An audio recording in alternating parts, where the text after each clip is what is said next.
Welcome to the Stoa. Today we have Indra Adnan with us. And yeah, super exciting to be here with all of you and to spend the next hour or so to discuss her new book, The Politics of Waking Up. So, to begin, I'll just say that Indra is going to present for 20 to 30 minutes, and then we'll open up for Q&A. For the Q&A, if you don't want to be on YouTube, just say that in the chat, and then I'll read the question out for you. And I think that is all. I'll now quickly introduce Indra, and then we'll take it from there. So, for over 20 years, Indra has been writing, consulting, network building, and event organizing on the themes of the future of politics, conflict transformation, the role of the arts, and integral thinking. She is the founder and co-initiator of the Alternative UK, which is a political platform aimed at catalyzing an alternative political system. The Alternative UK focuses on engagement more than elections, on values over ideology, and on futures that include, not exclude. Central to the vision of an alternative politics is the interdependency of the complex individual, the community, and the planet. In short, I, we, world. So here at the Stoa, we love this three-part epistemics model. It just comes up all the time. So I'm really excited to dive in there. Indra is also a psychosocial therapist and the founder of the Soft Power Network. She has consulted to the World Economic Forum, NATO, the Indian, Finnish, and Danish governments, amongst many others. Her new book, The Politics of Waking Up, Power and Possibility in the Fractal Age, is being published right now as we speak, from my understanding. Maybe you can say a bit about that. I've basically read the whole thing and it's awesome, so highly recommend. And now we can dive into some of the content and discuss it. So yeah, really excited to have you here, Indra. Take it away. Thank you so much, Nick. And I'm really excited to be here this afternoon, or this afternoon in London time. And thanks very much to you and to Peter for inviting me to be here. Lovely to see you. I was originally going to start with a sort of perception check, and to invite you all to turn on your cameras and become present. And I wonder how possible that's going to be. I'm just going to wait a couple of seconds and see how many people are happy to turn on their cameras. Hello. Because one way or another, this is the group of people that we'll be exploring with today. And it's my first introduction of the word fractal. This is the fractal that we're going to think about when we're considering the future. So instead of the usual, well, not usual everywhere, but instead of the familiar, let's say, closing of eyes or going into the self, I'd just like to invite you to go into gallery view and gaze upon each other for 30 seconds or more, and think about the people that you're in this room with, including myself, as I'm going to do. I'm going to do my best to get present with you and talk from that space as I'm doing my presentation. Presentations can often be quite alienated, and I don't want it to be as much as possible. So hi to everyone. Good to see you. Yes, a wave is nice as well. That's great. Thanks very much. Just moving into some kind of relationship that we can manage here in this, in fact, miraculous connectivity that we have with Zoom. And now I'm going to move into my presentation.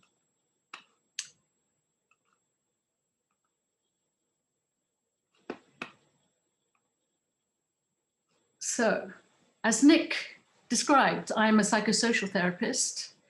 I'm also the founder and co-initiator of a political platform called The Alternative UK. And I've written a book, mostly over the COVID period, actually, called The Politics of Waking Up, Power and Possibility in the Fractal Age. And that is being published on June the 30th and is already available on Amazon for pre-order if you're interested.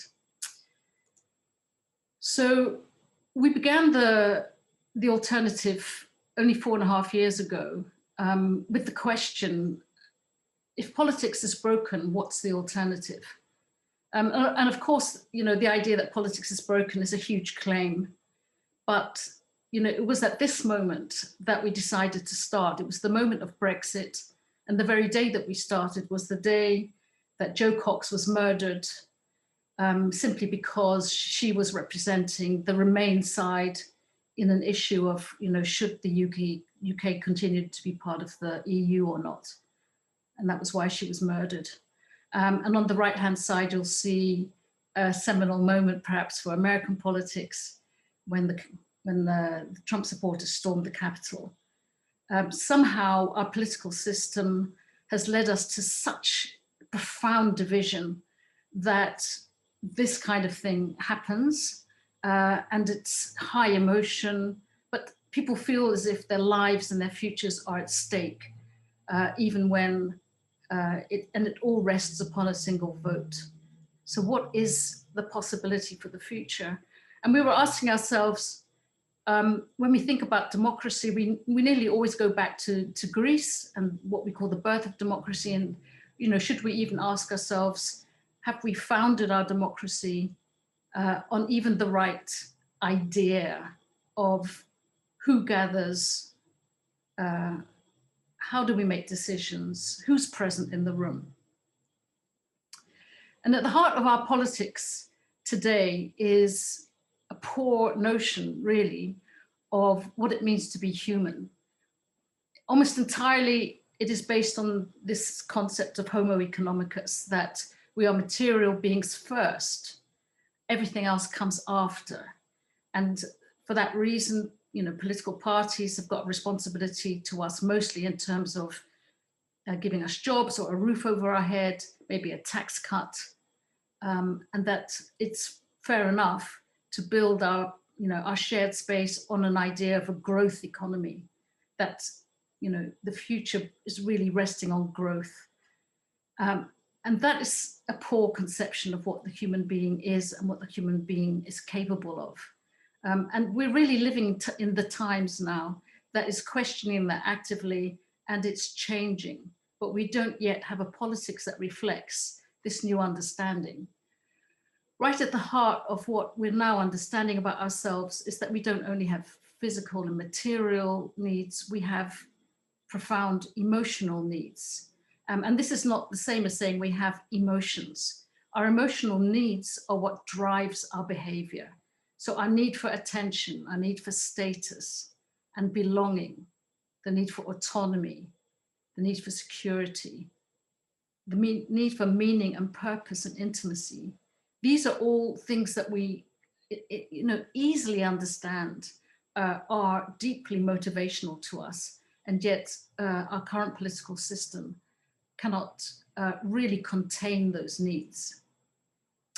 In addition, many of you on this call, I know, will be scholars of adult development, whether it's Wilber or Kagan or, you know, spiral dynamics.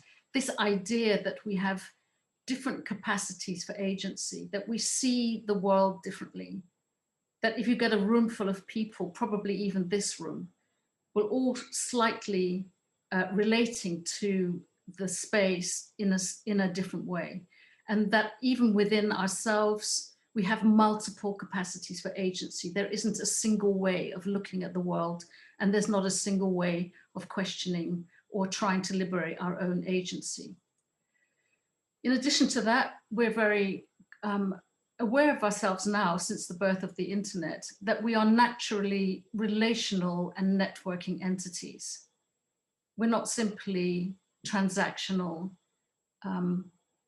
there are not straight lines between us. We don't really allow ourselves to be ordered in a top-down hierarchical fashion in the way that maybe we did only 20 or 30 years ago. We think of ourselves increasingly, and this is from the very young, the young people up to even, you know, up to the older people. We're thinking now in networking ways, relational ways, and we develop our agency differently. On top of that, we don't really lack global governance. I do hear a lot of seeking for new forms of global governance because we can't see them very easily. But if you consider that here we are in this room, easily connecting with each other, and that through the social media, whether it is Facebook or whether it is Twitter or Instagram, we have connection to the globe in ways that we couldn't even have imagined 10 or 20 years ago. There are, and within these social media pieces of technology, there is order, there is organizational possibility. Of course, it's still an immature form of global governance. We're not yet up to the point where, as a global polity, that we can self-manage, but nevertheless, there's quite a lot of architecture there already to be built on. So this new political axis, which doesn't get talked about at all in the political sphere, is one I think that many people on this call would feel quite familiar with, and Nicholas has already mentioned it, that our agency, this idea that our agency should connect this complex individual with these new ideas of collective agency in ways that are able to have a more coherent impact upon the globe. So this is, in a sense, a good theory or a good idea of how we could reorder politics. As it is at the moment, only 2% of people are members of political parties, which means that 2% of people are really creating the political discourse, or, you know, are able to tell the story of our empowerment or our powerlessness. And yet in our daily lives, outside of that political discourse, we are constantly developing this new axis, if you like, this new ability to relate better to ourselves, better to the people around us, with an idea of having an impact upon the planet. But is it enough for us to have that political, or at the moment social axis in mind? You know, how much time do we spend discussing this possibility? How much of it is clear to us as a theory of change, without us ever really being able to do anything about it? You know, where is the territory upon which we can act in our day-to-day lives that would help to bring this new political axis into being? And I think that each one of us can ask that question of ourselves. You know, is it that do I have a really great theory of change in my mind without having any daily actions that could help this new access to become a reality in such a way that it would actually change the course of our future? The only way, as we know, is to really embody this system and to immerse ourselves in the lives of others and try to see whether or not we can bring forth, if you like, this new form of agency in the communities and in the spaces that we occupy.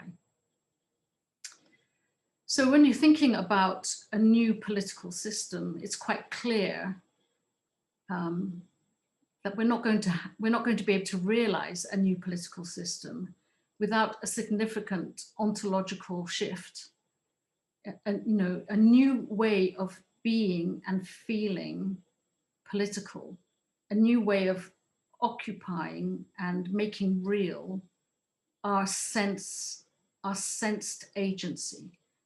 And for the time being, a lot of that is really about unlearning the old politics, unlearning our own disempowerment, unlearning what we think of as power, and entering into a new space of possibility for the political system.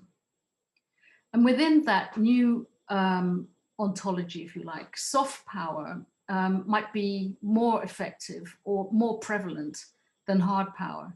And just to make a quick distinction between hard power and soft power, which is an international relations term that was actually first coined by Joseph Nye during the Clinton administration. Hard power is really guns and money. You know, the way that we think or that we imagine power is being wielded by those with, you know, the political and the global elites.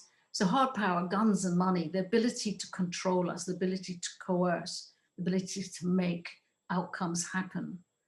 Soft power is the power of attraction, if you like, the power of narrative, the power of a good story to change reality. So in the US, for example, America's soft power was always Hollywood, or it's maybe now Netflix, because it carried with it instantly ideas of the American ideal, the American dream. Today, that's collapsing because the story is changing very radically. But what's important is that non-state actors are just as capable of wielding soft power as state actors. A very good story can take over not only the internet, but it can actually change foreign policy. I'll give you an example. When ISIS first erupted onto the scene with a few very extreme videos, they could change the foreign policy of countries all over the world. So soft power has now become a tool that people of all levels of agency can use. Another aspect of the ontological shift is the move into a more relational politics. And I don't know if you can see that quote very well, actually. Just move your screen if you can't. But here, this idea that our agency doesn't lie simply in our ability to have an impact on others, but it actually arises within our relationship with others. And that arises within our experience of each other, but also within our imagination of what can happen when two people meet, or when I'm in this relationship with the person in front of me. So when I was, inviting you all into a relationship with me at the beginning, that was the beginning, if you like, for me of my, of the power of my imagination to think what can be done in this room with these people. So political agency is a fundamentally social contingent activity in which political subjectivity is understood not as a given, but as a continually evolving process that connects deeply personal sentiments and impulses to wider social views and actions.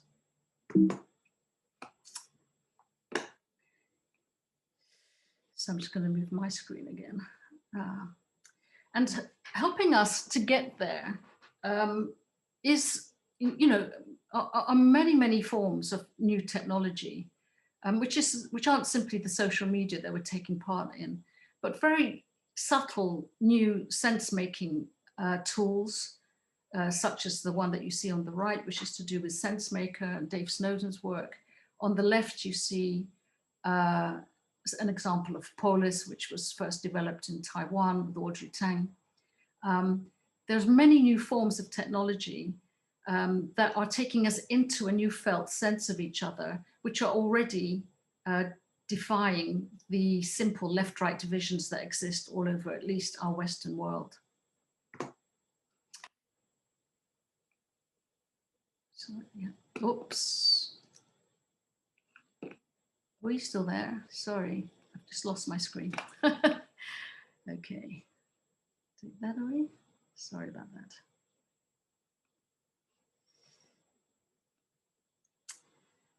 So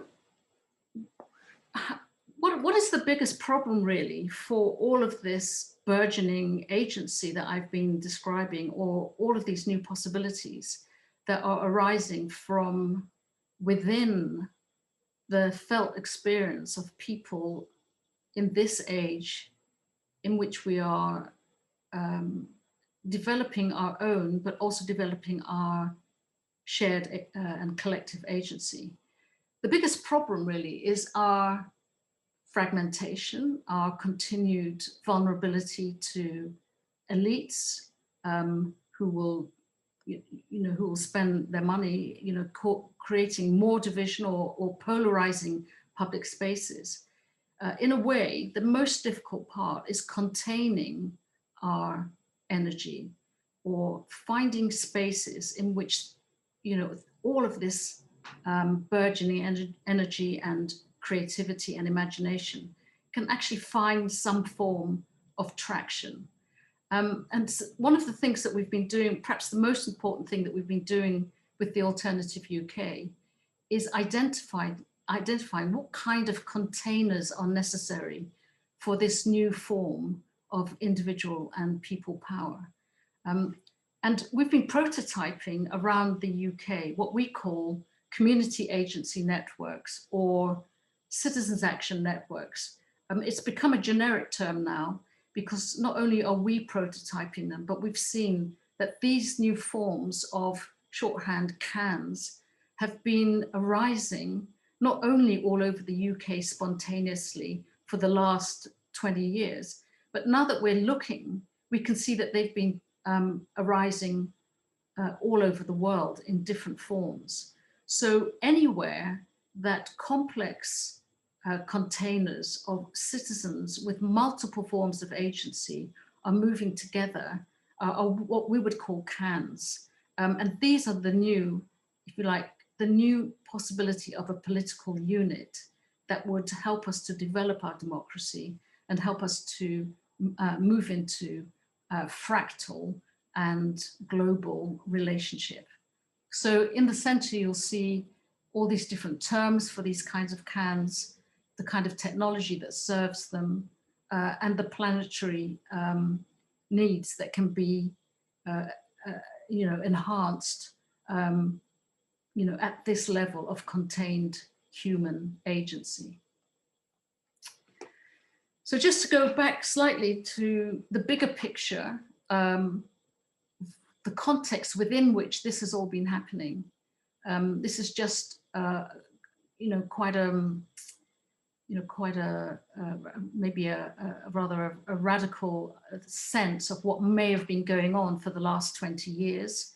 And many of you will recognize this as a sort of four-quadrant map, the kind that Cam Wilber likes to use. But what's been happening is, since the birth of the internet, is this rising up of different forms and different ways of looking at agency.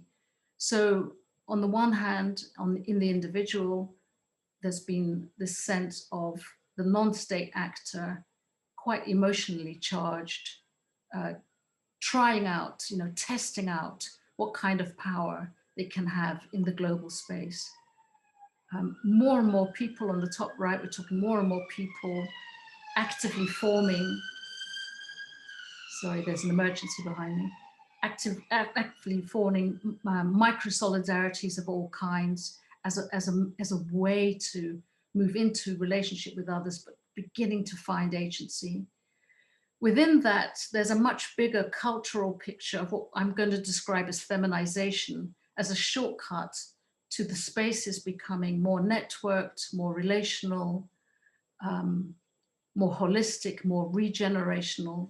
These are all quite feminine terms. And on the right, in terms of our structure, we've moved from what we might call the discourse around top down and bottom up.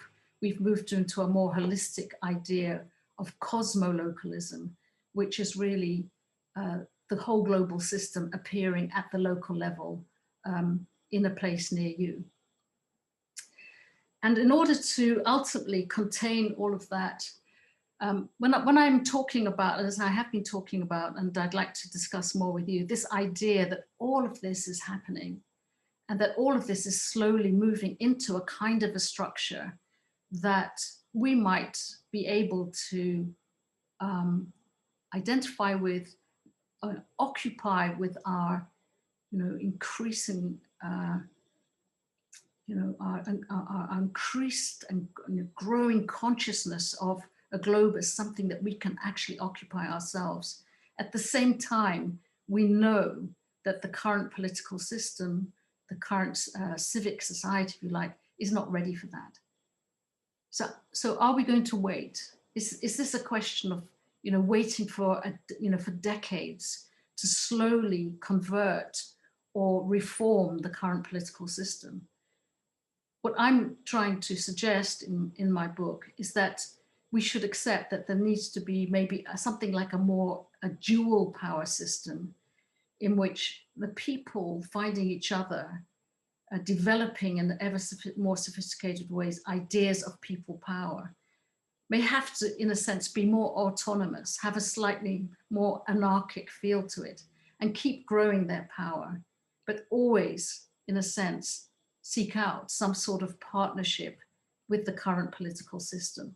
So there isn't a desire necessarily to take it over or to overwhelm it or to beat it, but to keep developing this I-we world access in a way that can become strong enough, have enough confidence, and move into partnership with the old system in ways that would allow us to have the kind of impact upon the planet that we need to have over the next 10 years. So at that point, I'm going to stop. I've said quite a lot. I've thrown up lots of images. And I'd really like to go back to you now and see if it makes sense. Yeah. So I'm not going to lie, this is the second time I've seen this presentation, so it makes a lot of sense for me. And to give some context, I invited Indra to come speak with an organization that I'm involved with in Switzerland called Integral Politics. And we just had a strategy retreat where we were like talking about how to actually implement, some of the stuff that you were now just talking about. And so there's two things I want to mention. One is I just came back from the strategy retreat, so it's still like very much alive for me. I can tell that me being in Switzerland is like a whole different thing, right? So this is very much a UK focused presentation. So just as like context to maybe, I don't know where everybody's calling in from, but maybe to adapt it to whatever structure your government, I guess, has. That's one thing. The other thing that is very alive after this retreat is I'm interested in like the relationship that the can has, or the group, that the can has to the world, or like it's how it interacts with the world, and that like that relationship. Because I noticed that within our group, like I'm not sure if we're walking the talk yet, so we can talk about all this cool stuff, but then to actually implement it it's ridiculously difficult. And so I'm curious to hear maybe some thoughts about how the can this is going to be interesting, how the can organize and practice together and allow that practice to then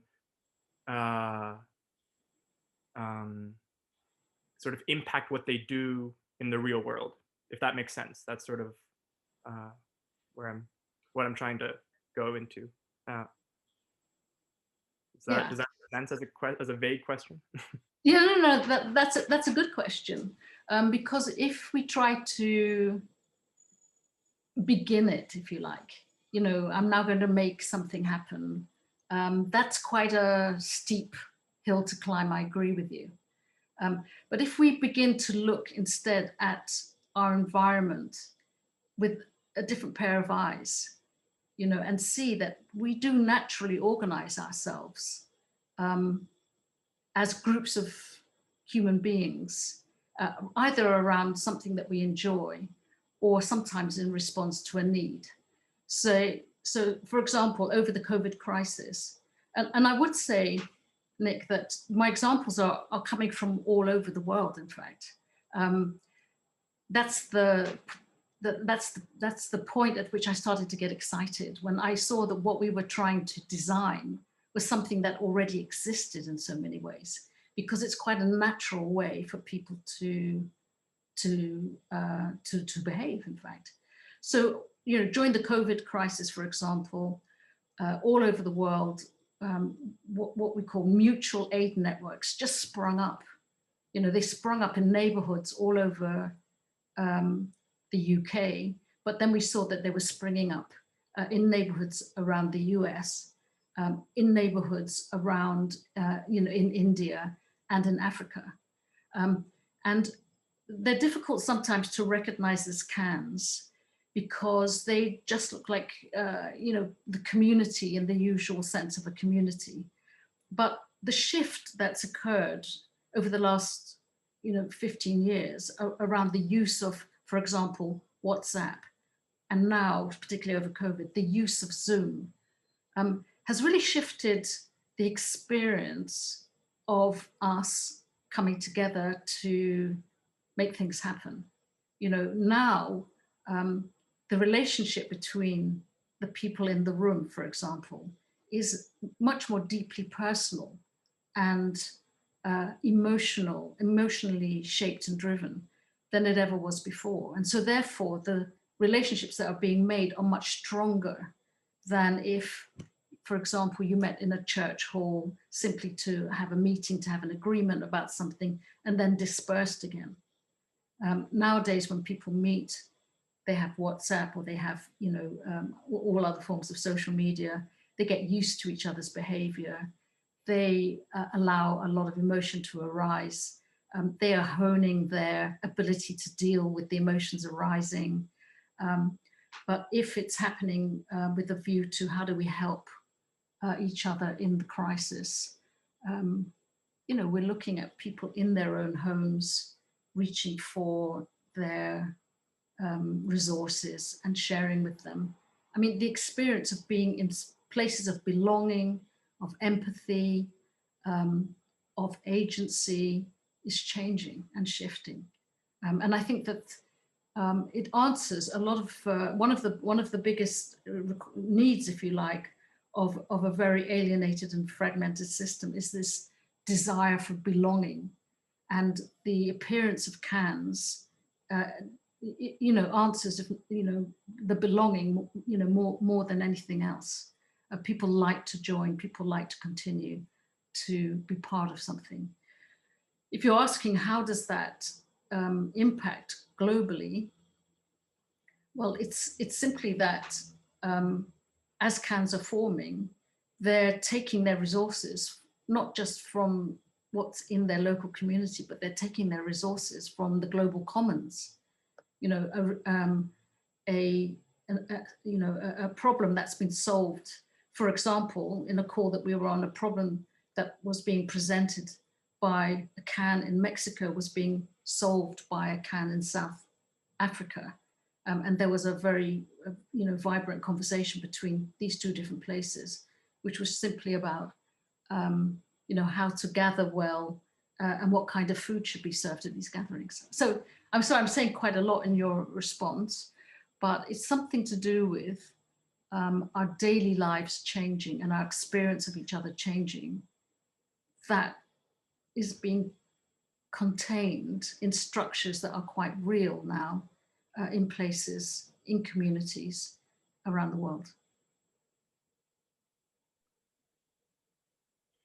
Yeah, so listening to your answer, two slides that you had in the presentation that I saw that you didn't include this time came up, and you had one with like an example of all the things that could be contained within a can, like all Mm. the activities and all this stuff. And uh, I realized like in this group that I was involved with, like these they wanted to just get a term down of like what are we, like they were like, are we a sangha, are we a political party, are we a movement? And it was like, just who, like, Jesus Christ, just let's just be a can, and it doesn't matter.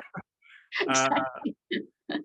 but I'd be curious to if you could maybe present or talk a bit about some of those activities that a can does. What does a can exactly do, or how do you Mm. hold that?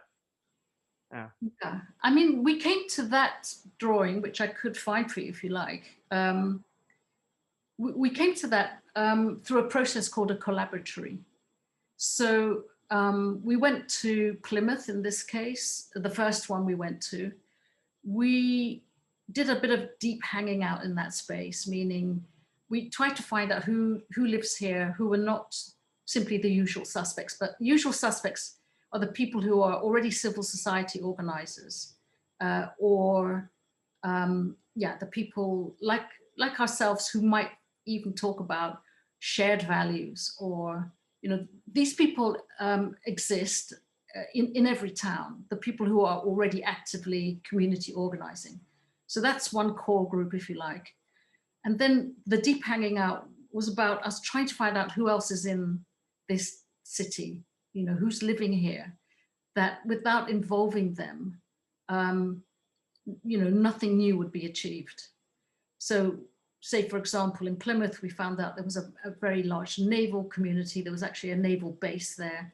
There was a huge hospital community, never got involved in things. There were all sorts of small cultural groups that kept themselves to themselves. And what we did was we created a big event where each one of them wrote their own invitation to their own community in order to invite and attract them into a space where they might meet each other. And so the first thing, which we just called a friendly, was simply a meeting that involved as many different kinds of people as we could somehow pull together in that city. Actually, it's a small city. So there was already then, if you like, a can in that room in the making. And the second event we had, the first one was simply friendly. We had food and drink together, and we played some games, so to speak, asked big questions. We just enjoyed being in the space together. The second thing we did with that same group was we invited them to consider the future. So what kind of future do we want for this city? We didn't ask people to try to fix the problems, because we knew, in a sense, that that was where all the polarization already exists. So instead of that, we invited them as a group, carefully facilitated, to consider the future for that place. And lots of great ideas and images came up, but we also invited them to put them on a map. If you wanted, for example, a food hub or a new energy system, where would you place it on the map? Or if you wanted simply a choir, did you want to have a theatre group, or where would you put it on the map? And so we did that as an exercise for a while. And then the third part of the exercise was to try to bring these things into relationship with these ideas, into relationship with possible funding or the resources that the usual suspects could bring. So this is how we started prototyping a can, by bringing people into relationship with each other and then getting them to dream of possibilities, and then start to think, where is our agency here? And since then, it's just been a growing sort of collection of people that invite more people in, and they've developed their own currency, and they've developed all sorts of initiatives there. But the most important thing is their growing relationship, their sense of themselves as an entity, and then are introducing them to other cans in different parts of the country with which they can share their tools and practices. So in a way, it's just, in a sense, it's a social phenomenon. It's built on attraction, and it has a form of possible political agency when it sees itself as a unit, if you like, of decision making and economy, and beginnings of a growing economy.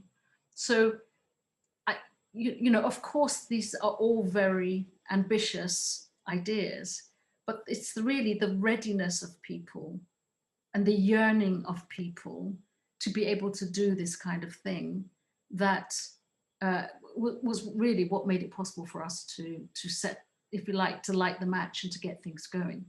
Once we saw that this was possible in one place, we began to see that it was possible in other places, but also that other people are already doing that. So if you're thinking about transition towns, for example, or you could also think about certain sorts of cooperatives or platform cooperatives. Or you may think about, in India, there's this movement called neighborocracy, which is about local parliaments. There's so many different forms. You might even say that football clubs are cans of a sort which have a global governance system. It's just they're not really being seen that way. They're not really being adapted, if you like, to start to help answer problems. They are in small ways. Nearly all football clubs, as far as I understand, that are part of UEFA, do have outreach, and they do try to address social problems in the community that they are based. But they're not really seen as part of a social political system for the future.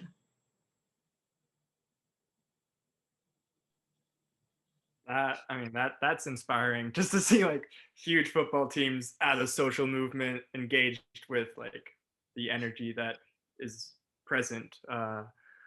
Yeah, wow. And I also got super excited when you talked about like just getting different perspectives in and going out there and just listening to the people, because that's the conclusion we came to as an organization ourselves. Is just like, let's just go out and talk to the people that are actually affected by politics. So yeah, that's super cool. And yeah, I want to open it up to the audience. If you guys have any questions, just write them in the chat. There is one question so far by Maggie. If you want to unmute and ask your question. Hi, yes, I'm Maggie. Thank you so much for your time and talents, and it's kind of nice to have something hopeful to get my head around. So I guess actually you had answered some of my questions when you were just sharing just then. But I suppose maybe two things I would want to know. One is some of your terminology and your concepts sort of echo Kate Rayworth's donut economics. So I was kind of curious if you two have communicated with each other. And then the second one is, what is your vision? Like I'm calling from the United States, and I get so discouraged because of our lobbyist situation, where even when you have a politician or you elect somebody that's got some integrity, oftentimes they get bought out, And so I was just curious about those two topics. Thanks. Yeah, thanks very much, Maggie. Yes, certainly Kate Rayworth is part of our network, if you like, and her idea of a sustainable economics is core to all of this. Interestingly, the power of metaphor, actually, how incredibly successful she's been able to be by just helping us to imagine that we could fit our resources to planetary limits, through really developing our social capacities. I mean, she's been able to help us imagine that there are limits, but that we haven't really reached our potential yet for using our resources. What's also interesting about the donuts, it seems to me, is that there's an internal, the hole in the middle is also quite interesting, because if you use if you show the donut, for example, to to people who are interested in indigenous practice. I was recently in a group in Costa Rica.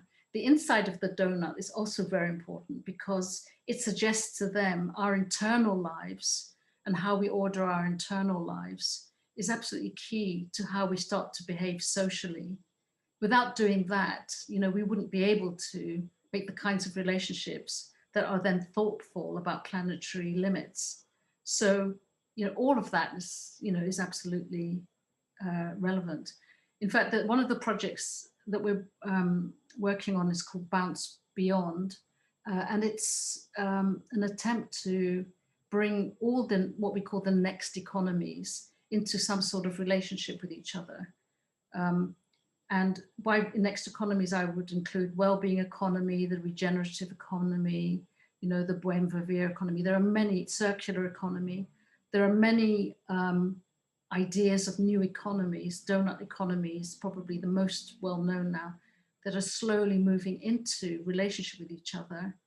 But it's really how they're practiced on the ground that will shift everything. So you probably know that Kate Raworth works closely with municipalism, how this can work at the local level. It's not necessarily to be implemented at the national level. It's many, many cities agreeing that this is how they're going to do it, connecting to each other, that will really make a shift. So, it's the same principle, absolutely. And just briefly on the issue of the frustration with the current politics and the limitedness of it, I'm afraid that I'm recommending people more and more to not allow themselves to be too discouraged or to spend too much time looking at the broken system, and to invest a bit more time in exploring and discovering your own personal sense of agency, because it's this parallel system that we're slowly giving rise to that will really shift everything. In a sense, ultimately, the current political system depends on political parties that depend upon being popular with people. They want your votes. So it's very important to show or to grow a sense of what the people can do and what they want in a more powerful way and a more coherent way that will actually shift the goals of that current political system. And in our country, in the UK, and I think I would say it's the same in the US as well. The way the political discourse changes can be very affected by the choices that people are making for themselves every day. So, but that feeling of disempowerment, you could almost switch it off, because you can't directly change it from where you are. Whereas you can build, as Buckminster Fuller would say, build the new system that makes the old one obsolete, because wherever your energy can go is going to be the most promising way for you.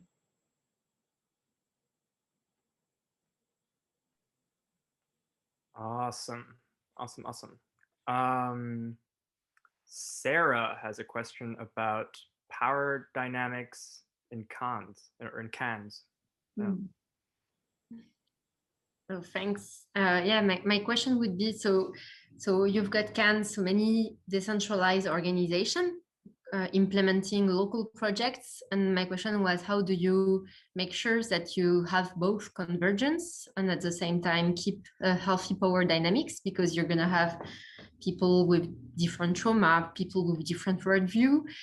And yeah, it's not because, I guess it's not because it's decentralized that power will be handled better. So how do you manage it actually? Well, I can't pretend, Sarah, that it's easy or that it's done. What it is it's slowly emerging. And what the way that we look at it mostly at the moment is it's more like a murmuration.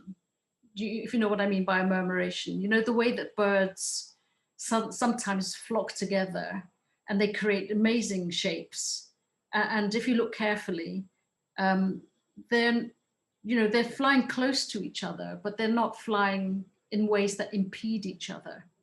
And still there is some collective intelligence that allows them to agree on the direction. And so the way that these cans are taking shape is actually shifting right now, because I think that the way, if you know the example of transition towns, there was maybe a form for a can, an earlier form for a can, which was based mostly on consensus, that people would have to agree on everything. But increasingly, we have ways of acting together where people can remain quite autonomous, but move into broad agreements about the things that they have in common. For example, you know, what form of currency they might use between them, or you know, whether or not they need to vote across the many different initiatives to implement a new food solution in that area. You know, but also increasingly there is more sophisticated technology that allows people to be, you know, if you looked at that SenseMaker or you looked at Polis, it's how people can make their preferences known individually, and still you can see the pattern of their decision making rather than this need to all agree. So it's a slowly forming new ways of being together that somehow prioritize or allow, you know, that people want some freedom and autonomy without losing their collective purpose. And, you know, perhaps a good example would be how a family works. You know, a family champions let's say a healthy, happy family would champion each child and, you know, and the parents having their own personality and being able to express themselves and be different from each other while still holding a kind of family unit together and somehow having some form of collective identity. It's not easy to draw, but it's possible to feel. And when people can feel that and grow that sense of letting go in a way of the need to be too coherent and allow something more complex to be there, it becomes more and more possible to work together.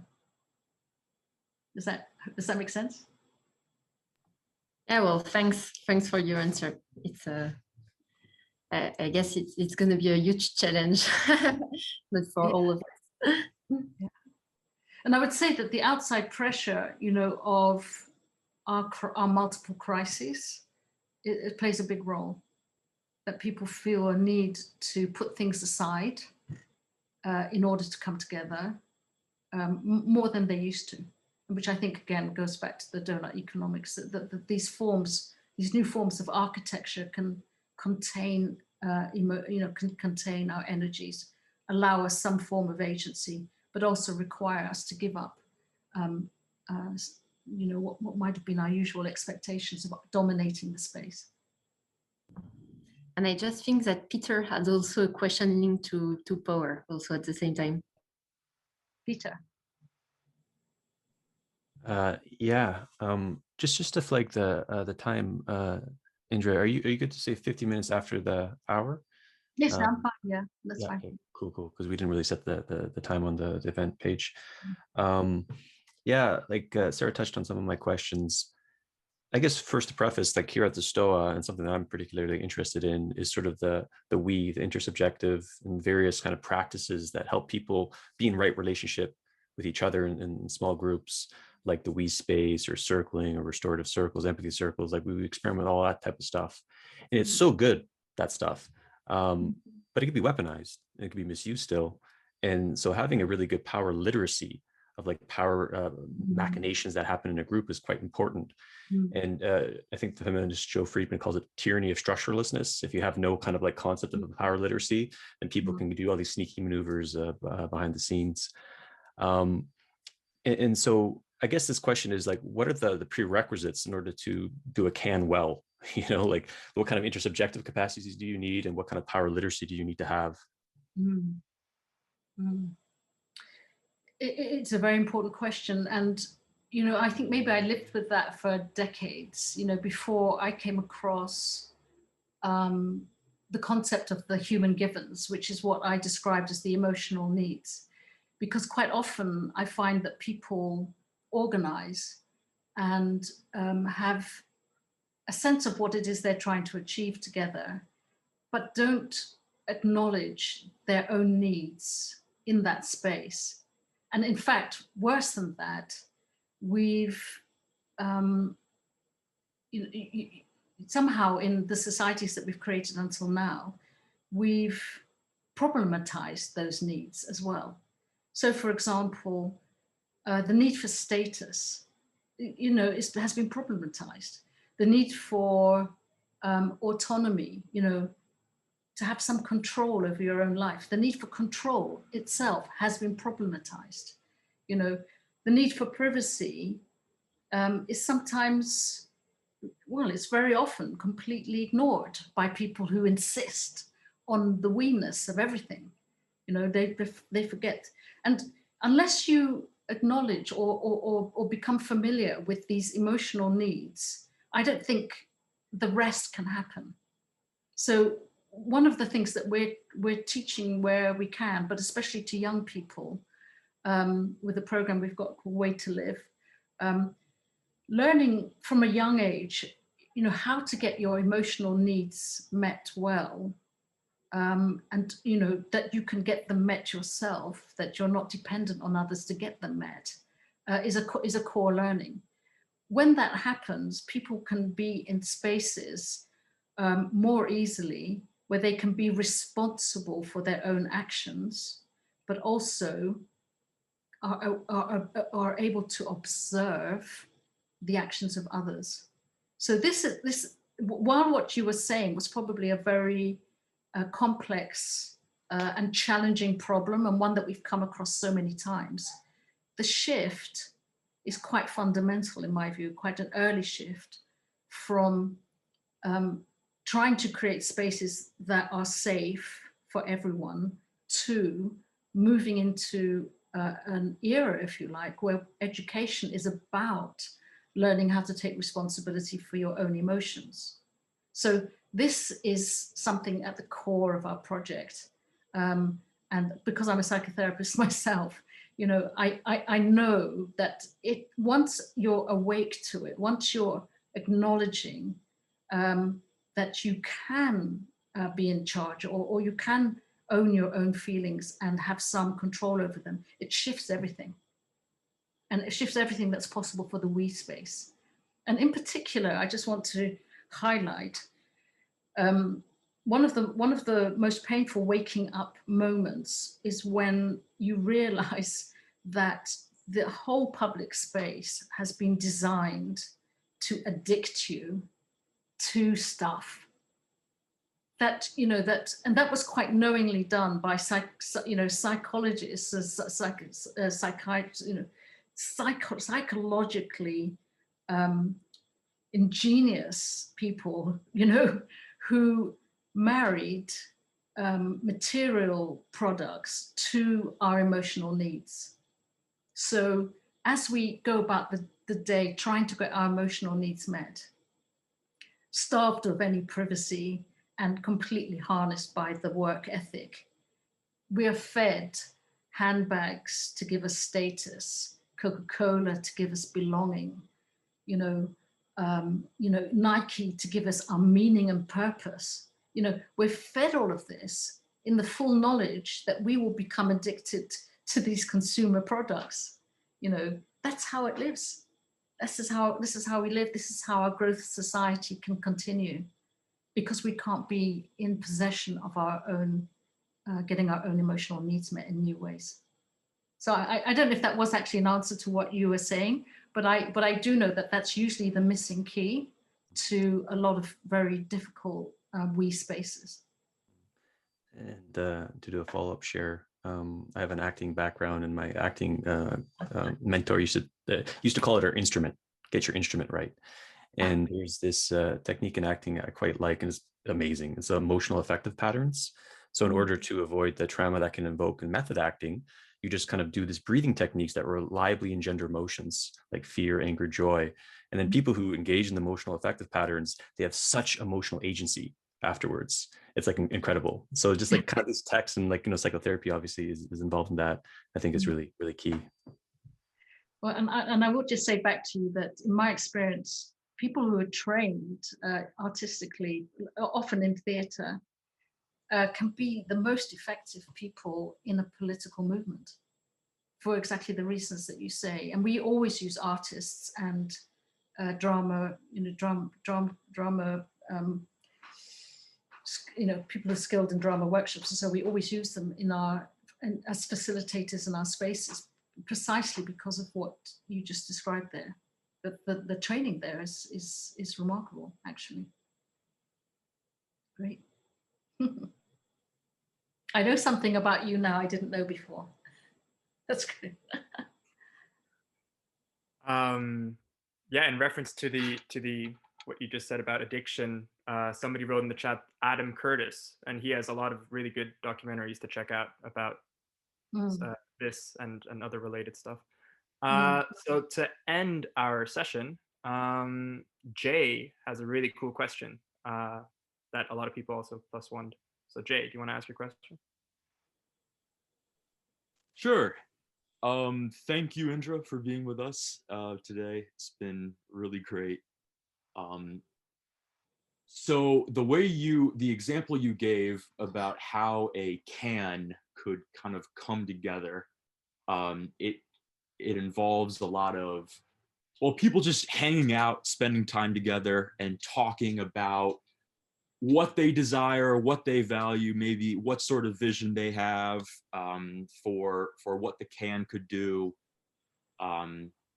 It seems to me like that process could be started kind of just like talking, like one-on-one relationships, like even if it's just online. Like I've met a lot of people through the Stoa and other places where we can just talk about these sorts of things, that I don't know them in real life, but there are possibilities that kind of seem to open up that I don't have in a lot of my offline relationships.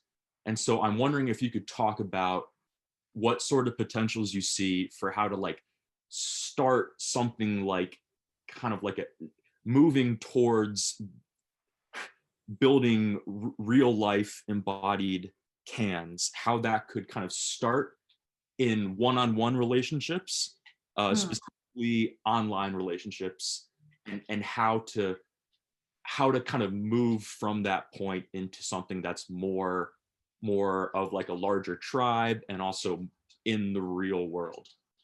Yeah. So I wasn't clear actually, Jay, whether you meant to stay online or to go offline. What is the thing or is that a hybrid of those two? I'm interested in both. I think, yeah, I'll leave it at that. I'm interested in both, but if you think one or the other, if there's more to be said about one or the other, you know. Yeah. So, all human relationships are valuable, but the one that we've been what we've been prioritizing at the Alternative was a direct response to what happened with Brexit, and then what we saw happening with Trump, which is this profound division amongst people.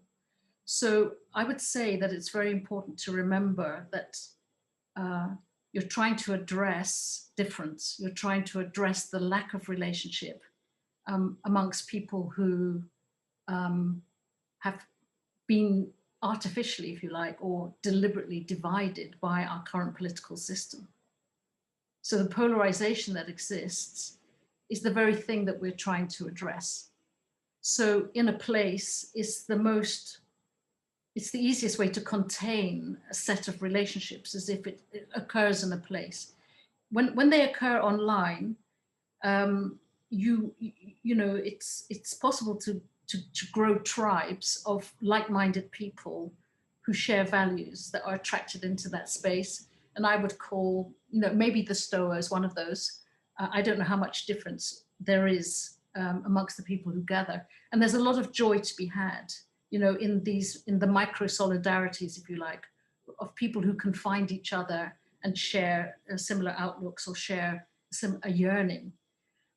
But all the time, the ambition of the can is to try to heal the divisions that have occurred in our society, because it's kind of like mutually assured destruction. The way that our political culture and structure has been designed is for half of the world to be invested in the failure of the other half, you know, and how can we possibly win, you know, that way? It's something which only ultimately advantages people who have power over the whole system. And if you look at it from that perspective, all politicians are in that space. You know, they're sharing the space of an elite, you know, who are able to control outcomes. You know, all of us, you know, 98% of us are outside of that bubble, and we've been divided against each other. So our task really is to find each other, and that should happen on the ground in a place where you live for it to be really impactful. So, but it's always a sort of movement between finding people who want to be part of this and then growing it beyond that, and then finding and building trust in that space, and then going beyond that. So it's an always opening space to become more and more diverse. And the process is not to simply invite people into your comfort space, but for the people who are in that can to always be themselves, moving into different parts of the community that are not yet connected to this community agency network. So in a way, it's quite different from what has been happening so far with our online communities, which is that, you know, like-minded people have found each other all over the world. What a can wants to do is to start with the usual suspects and then to go beyond it, make it more diverse, you know, and the diversity is not only, you know, because that would include more people, but the diversity also makes that space more vibrant, more energetic, more creative, more potentialized. So it's quite a different kind of movement, if you like, to always move away from the comfort zone, make something more diverse, create more energy, and become more of what we would call a fractal that is capable of really changing the outcomes for all of us. Does that make sense? You know, so yeah, you know, it's a challenge. It's a challenge each one of us takes on to be more than what we are now, to move out of our comfort zones, to find relationship with something that we haven't made relationship with before. But we can do that from a space in which we know we're all doing that, and we can come home to at the end of the day. Wow, what a beautiful ending. That is a great way to close this session. So yeah, thank you for being here and sharing some of the contents of your book. There's a lot more in the book, so I just highly recommend checking it out. And yeah, just big thank you from me and from the rest of the STOA. Well, thank you so much, Nick. I'll just put the link to the book in the chat. And I would, is that the link? Yes, it is. Yeah, and thank you so much. We've had some great conversations and hope we continue to do so. And thank you, Peter, for opening the space, and lovely to meet as many of you as I've had done. And I'd love to get, I'd love to hear news from you all about the cans that are showing up in places around you. Hope to stay in touch. Thank you. Awesome. So we're not completely done yet. I will still plug 3 events that are coming up on the STOA. So on July 5th, we have one of our favorite people on the STOA, Bonita Roy, coming for a session about the pop-up school that she recently started. So the session is called The Pop-Up School, a self-organized learning environment for transformation at scale. So that's going to be super exciting to see or to hear what she's been up to recently. Then we have Doomer Optimism, International Small Farm Agroecology with Vandana Shiva on July 8th. So just by the name, I'm very curious what that is all about. And then the final one, which I'm personally probably most excited about, is Parenting During the Meta Crisis with Miriam Mason Martineau, who has been mentioned many times on the Stoa, and I think this is the first time she's actually coming for a session. So super excited for that one. That's on July 22nd. So with that being said, oh, 5 times actually, Peter just wrote. Yeah, with that being said, thank you guys for showing up today. And I'm excited for future Stoa sessions together. Bye, everyone.